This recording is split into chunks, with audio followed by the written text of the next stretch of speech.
Évangile de Jésus-Christ selon Saint Jean. En ce temps-là, Jésus avait donné un enseignement dans la synagogue du Capharnaüm. Beaucoup de ses disciples qui avaient entendu déclarèrent « Cette parole est rude, qui peut l'entendre ?» Jésus savait en lui-même que ses disciples récriminaient à son sujet. Il leur dit « Cela vous scandalise ? Et quand vous verrez le Fils de l'homme monter là où il était auparavant, c'est l'Esprit qui fait vivre. La chair n'est capable de rien. Les paroles que je vous ai dites sont esprit et elles sont vie. Mais il y en a parmi vous qui ne croient pas. » Jésus savait en effet depuis le commencement quels étaient ceux qui ne croyaient pas et qui était celui qui le livrerait. Il ajouta, « Voilà pourquoi je vous ai dit que personne ne peut venir à moi si cela ne lui est pas donné par le Père. » À partir de ce moment, beaucoup de ses disciples s'en retournèrent et cessèrent de l'accompagner. Alors Jésus dit aux 12, « Voulez-vous partir vous aussi ?» Simon-Pierre lui répondit, « Seigneur, à qui irions-nous? Tu as les paroles de la vie éternelle. Quant à nous, nous croyons et nous savons que tu es le Saint de Dieu. » Acclamons la parole de Dieu.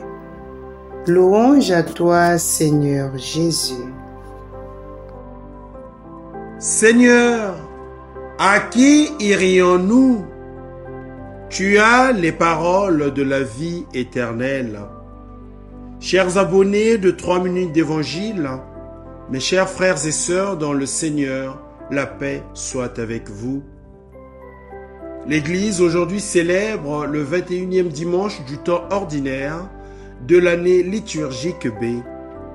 À travers cet évangile, parole dure que celle de Jésus dans la synagogue de Capharnaüm après le miracle de la multiplication des pains et des poissons. Synagogue de Capharnaüm après le miracle, il prétend être le pain de la vie éternelle, descendu du ciel pour nous et pour celui qui le reçoit et le mange. Il prétend être le pain de la vie éternelle, descendu du ciel pour nous, et que celui qui le reçoit et le mange, lui et sa parole, a la vie éternelle. L'Esprit Saint peut donner la lumière pour comprendre et vivre ce don. Il est facile d'accepter Jésus quand il fait des miracles et répond à nos prières. Et difficile de l'accepter et de le suivre quand il parle de la croix et de la mort. Il dit en effet, « Cela ne vous choque-t-il pas de savoir que je remonte du Père au ciel où j'étais auparavant ? Cela est nécessaire pour que je vous donne l'Esprit Saint qui donne la vie. La chair, c'est-à-dire la vie terrestre, passe, elle ne sert à rien. »